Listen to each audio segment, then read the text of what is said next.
Здравствуйте! Сегодня я хочу показать вам еще один очень простой по конструкции камин. Его я нашел в книге Кирилла Александровича Борисова «Печи и камины». Его название – «Мини-камин для дачного домика». Конечно, этот камин не справится с сильными морозами, которые могут случиться в зимнее время года, но в весенне-осеннюю непогоду послужит вам верой и правдой.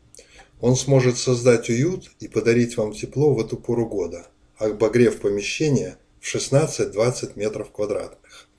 Если вы захотите иметь в своем распоряжении подробный проект этого камина, вы можете обратиться на мой сайт www.air-hot.ru и скачать бесплатную версию данного проекта.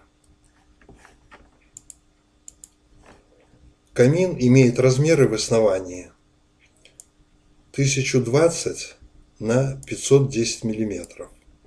Высота основной его части составляет 1120 мм. Для увеличения теплоотдачи камин снабжен двумя калориферными каналами, расположенными на боковых его стенках. Холодный воздух из помещения попадает в эти каналы во втором и третьем рядах. Соответственно, с другой стороны тоже. Нагревается, проходя через вертикальные каналы, и попадает нагретым в помещение через отверстия, находящиеся в 13 и 14 рядах. Задняя стенка топливника камина выполнена с выступами на 11 и 12 рядах, необходимыми для формирования дымового зуба. Кроме этого, в заднюю стенку вмонтированы 4 металлических штыря, на которые крепится наклонный экран, выполненный из нержавеющей стали. При желании можно выполнить заднюю стенку наклонной из кирпича, однако при этом придется обрабатывать кирпич в рядах, образующий эту стенку. На задней стенке камина установлена прочистная дверца, позволяющая очистить каминный зуб от золы и сажи. Ну и переходим непосредственно к порядовке камина. Первый ряд, как вы видите, никаких особенностей не имеет. Размер его 4 кирпича на 2 кирпича. Во втором ряду начинается формирование небольшой такой зольной камеры и двух калориферных каналов на правой стенке и на левой стенке.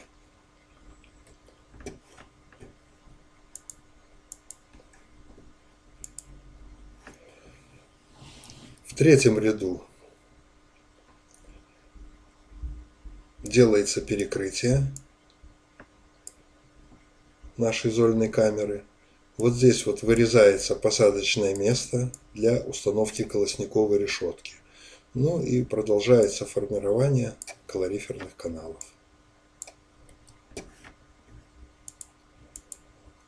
Ну, как мы видим, вот она, колосниковая решетка установлена. Необходимо помнить, что зазор между кирпичом и металлом должен составлять не менее 5 мм. Ну и еще, что можно сказать про этот ряд, что вот эти вот кирпичи выпущены вперед на 60 миллиметров.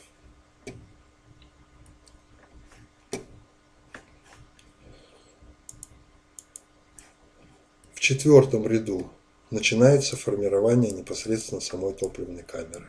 Вот она. Ну и вот вертикальные каналы, через которые будет проходить и нагреваться воздух.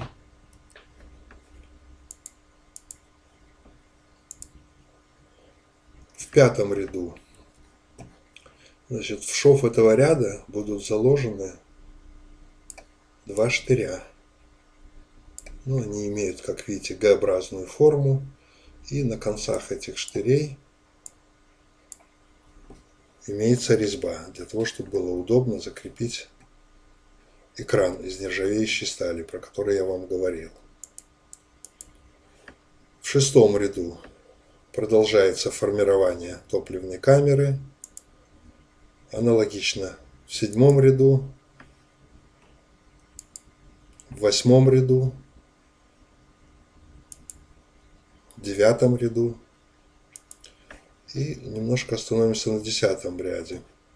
Значит, здесь кирпич на задней стенке топливной камеры выдвинут вперед на четверть кирпича, как видите, вот, относительно вот этой стенки.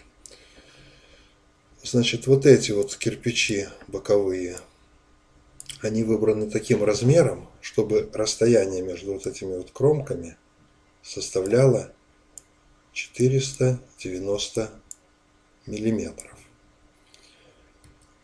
Дальше эти кирпичи обрабатываются следующим образом. Ну, имеется в виду вот этот кирпич и вот эта маленькая вставочка.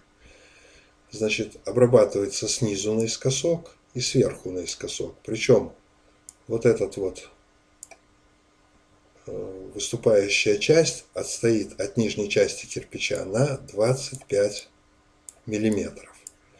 И нижний скос должен быть вровень с вот этой вот стеночкой. Ну и, соответственно, с другой стороны.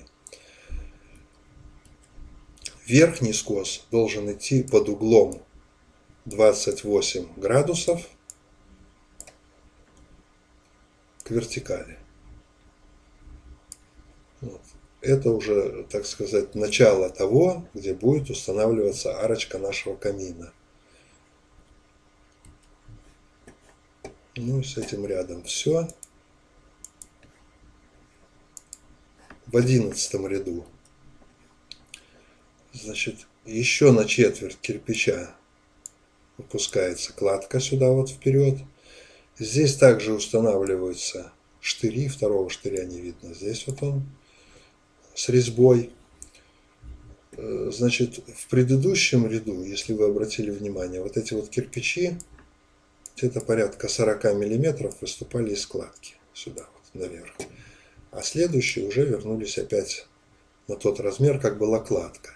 И эти кирпичи подрезаются также само под 28 градусов, чтобы вот здесь как бы продолжалась одна единая линия. Вот именно на этих двух рядах будет установлена наша арка. Ну и обратите внимание, что два вот этих кирпича установлены на ребро в этом ряду.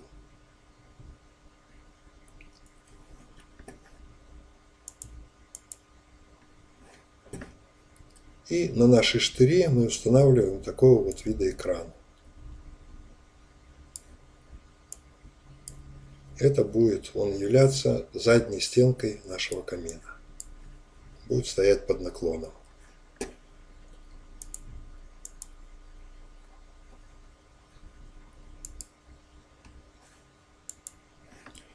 Ну и в этом же ряду начинаем формировать нашу арку.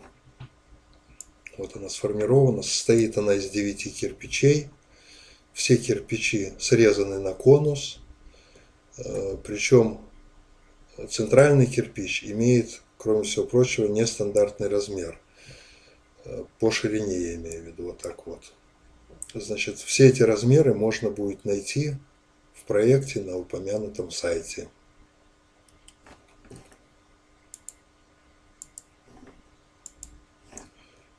В 12 ряду арка перекрывается этим рядом.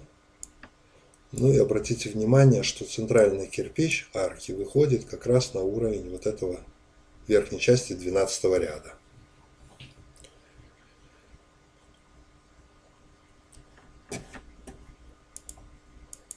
Тринадцатый ряд. Здесь, значит, закончено формирование каминного зуба, вот его верх. Устанавливается дверца для прочистки каминного зуба.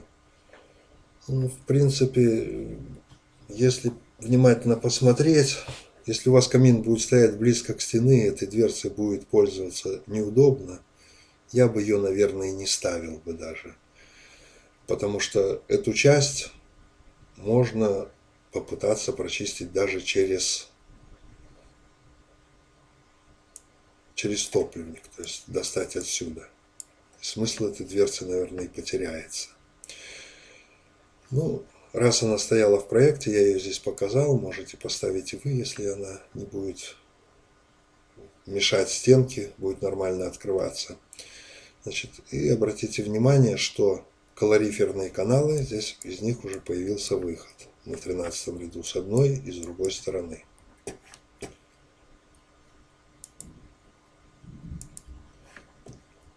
В 14 ряду, значит, продолжаем кладку.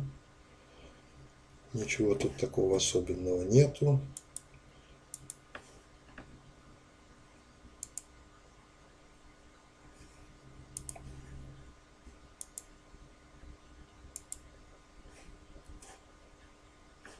Пятнадцатый ряд. Значит, ряд выдвинут влево, вправо и вперед на 60 миллиметров. Здесь как бы такая декоративная полочка получилась. Ну и весь камин перекрыт, остается только вот это вот отверстие, где будет наш дымоход этого камина. И в 16 ряду также выпускается еще на 60 миллиметров вперед, влево и вправо. Заднюю часть, обратите внимание, мы не трогаем. Отверстие вот это доводится до размера целого кирпича. И в принципе здесь вот у нас получается вот это вот все пространство, это будет каминная полка.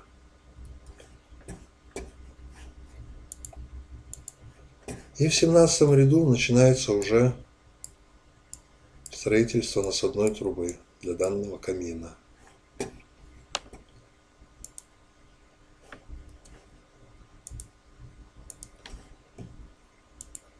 В 18 ряду продолжаем строить нашу трубу. Обратите внимание, что дымовой задвижки здесь нигде не отображено. Но так как труба будет расположена довольно далеко от потолка, то каминную задвижку можно поставить в эту трубу в любом удобном для вас месте. Причем от вида задвижки она может выдвигаться либо в одну сторону, либо в другую, либо вообще вперед. Какая задвижка у вас будет под руками. Ну и это здесь мы видим разрезы этого камина. Собственно, объяснять здесь особо нечего. Вот это наша зольная камера. Вот это топливник. Здесь закреплен экран из нержавеющей стали. Вот он, каминный зуб и выход в трубу. Ну и два калориферных канала. Один и второй, через который проходит холодный воздух, нагревается и попадает в помещение. Ну вот, собственно, и все. И в результате у вас должен получиться такой вот камин, как я вам показал в начале. Спасибо на этом за внимание и до новых встреч.